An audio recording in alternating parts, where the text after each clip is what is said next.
మంచిర్యాల జిల్లాలో తీవ్ర విషాదం చోటు చేసుకుంది. లక్సెట్టిపేట మండలంలోని అర్ధరాత్రి ఈదురుగాలుల వల్ల 4 రైతులు ప్రాణాలు కోల్పోయారు.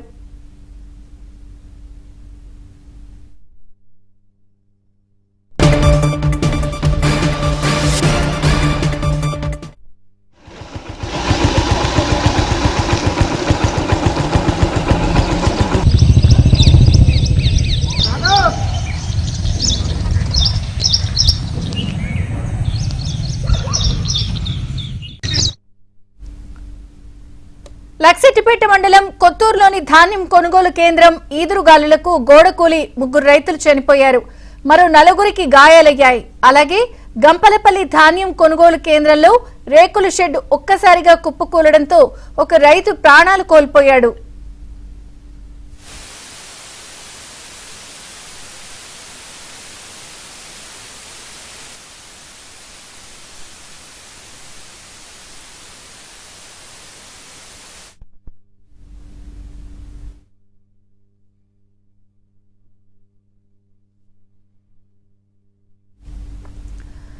ఇక మంచిర్యాల జిల్లాలో జరిగినటువంటి విషాదంపై మరింత సమాచారం మా కరెస్పాండెంట్ మాంతయ్య అందిస్తారు. మాంతయ్య,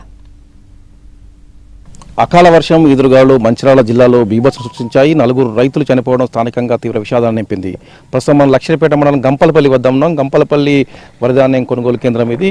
రైతులందరూ కూడా తమ ధాన్యాన్ని తీసుకొచ్చి కొనుగోలు కేంద్రంలో నిల్వ ఉంచారు. కొంతమంది రైతులకు సంబంధించిన ధాన్యం తూకం కూడా పూర్తయింది. వాటికి సంబంధించిన మనం బ్యాగులు కూడా చూడొచ్చు. మొత్తం మీద కూడా రైతులు కొనుగోలు కేంద్రం వద్ద తమ ధాన్యం ఉంచారు. రాత్రి అకాలంగా ఒక్కసారిగా వర్షం రావడంతో రైతులందరూ ఇక్కడ చేరుకున్నారు. ధాన్యంపై టర్ఫాలిన్ కప్పుకునేందుకు వచ్చారు. ఆ క్రమంలోనే ఏదైతే ఈదురుగాలు బలంగా వేయడంతో ఇది గ్రామానికి చెందిన తనుగోల నాగరాజు, అతని కుమారుడు అభి ఇద్దరు కూడా తమ ఏదైతే తూకం వేసిన తమ ధాన్యంపై టర్ఫాలిన్ కప్పేందుకు ఇక్కడికి చేరుకున్నారు రాత్రి. అయితే ఒక్కసారి కూడా వర్షం పెరగని ఎదురుగాలు రావడంతో వాళ్ళందరూ కూడా ఇద్దరు కూడా ఇక్కడ నుంచి సమీపంలో ఉన్న ఏదైతే ఇక్కడ ఒకటి షామిల్ ఉంది, షామిల్ వద్దలోకి వెళ్ళి తలదాచుకునే ప్రయత్నం చేశారు. మనం చూడవచ్చు షామిల్ మొత్తం కూడా ఈదురుగాల బీభత్సానికి షామిల్ మొత్తం కూలిపోయిన పరిస్థితి. ఇదే షామిల్లో మనం చూస్తున్న షామిల్లో భవనంలో ఏదో ఉందో దాంట్లో షెడ్లో వాళ్ళు ఇద్దరు కూడా తండ్రి కొడుకులు ఒకటే చోట ఈ ఈదురుగాల బీభత్సం నుంచి కొంత ఉపశమనం కోసం అక్కడికి వెళ్ళారు. అక్కడ ఒక్కసారిగా కూడా మొత్తం కూలిపోవడంతో వారు చనిపోయినట్టు కూడా స్థానికులు చెప్తున్నారు. ఈ ఘటనకు సంబంధించి మనతో మాట్లాడిన స్థానికులు ఉన్నారు. చెప్పి అసలు ఏం జరిగింది రాత్రి?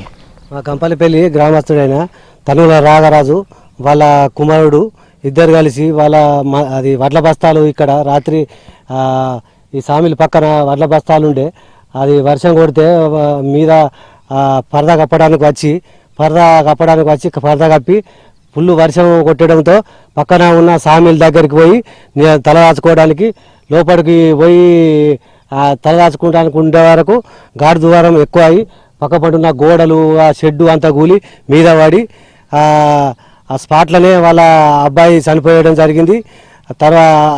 వాళ్ళ తండ్రి నాగరాజుకు సీరియస్గా ఉండడంతో హాస్పిటల్కి తీసుకుపోయే వరకు హాస్పిటల్లో చనిపోయాడు. ఇది ఒక బాధాకరమైన విషయం. ఎన్ని రోజులు అయితే అసలు మీ ధాన్యం తీసుకొచ్చి ఎన్ని రోజులు అవుతుంది? ధాన్యం కొనుగోలు జాప్యం జరుగుతుందా? ధాన్యం తీసుకొచ్చి కనీసం 20 రోజులు అవుతుంది. గవర్నమెంట్ ఈ ధాన్యాన్ని కొనడం లేదు. ఇబ్బంది పడుతూ అది పట్టలు వేసుడు తీసుడు తోటి రైతులు బాగా ఇబ్బంది ఉంది. ఇప్పుడే మొన్న 2 రోజులు రైతులు కాంట పెట్టిళ్ళు, మళ్ళీ తర్వాత మళ్ళీ 3 రోజుల మళ్ళీ బంద్ చేసిండ్రు.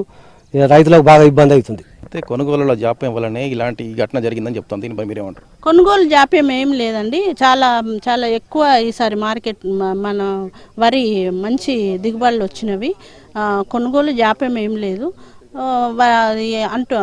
ఇలాంటి వర్షాలు వడగండ్లు వచ్చుడు ఎండాకాలం సహజమే. అందుకే రైతులకు కావాల్సిన టార్పలిన్స్ బ్యాగ్స్ అన్ని వెంట గవర్నమెంట్ తరఫు నుంచి అందిస్తున్నాము. కొనుగోలు ఎలాంటి జాప్యం లేదు. మొత్తానికి కూడా మనం చూస్తుండవచ్చు ఇన్సిడెంట్ జరిగిన తీవ్ర విషాదాన్ని నింపుతుంది. అటు కొత్తూరులో కావచ్చు, ఇక్కడ గంపలపల్లిలో కావచ్చు, 2 ఇన్సిడెంట్లు కూడా రైతులు తలదాచుకునేందుకు ఈదురుగాల బీభత్సం నుంచి తలదాచుకునేందుకు వచ్చి గోడలు గూలి చనిపోవడం అనేది తీవ్ర విషాదాన్ని నింపుతున్న పరిస్థితి కనిపిస్తుంది. ఏదైతే బాధిత కుటుంబాలను ఆదుకోవడంతో పాటు ఏదైతే కొనుగోలు కేంద్రాల్లో ఇప్పటికే నిల్వ ఉన్న ధాన్యాన్ని ఎప్పటికప్పుడు కొనుగోలు చేయాలని చెప్పి కూడా రైతులు కోరుతా ఉన్నారు.